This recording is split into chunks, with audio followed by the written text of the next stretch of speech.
by 45 miles per hour. Wind gusts could be in excess of 65 miles an hour. We've had indications of that. And now those storms are kind of leading with a low echo towards Dallas County as well, so be aware of that.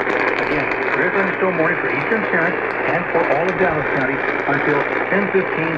Storms are moving from west to east across the county line right now. They could have some very strong, gusty, damaging winds. All North Texas stations affected by this alert are requested to relay the preceding message.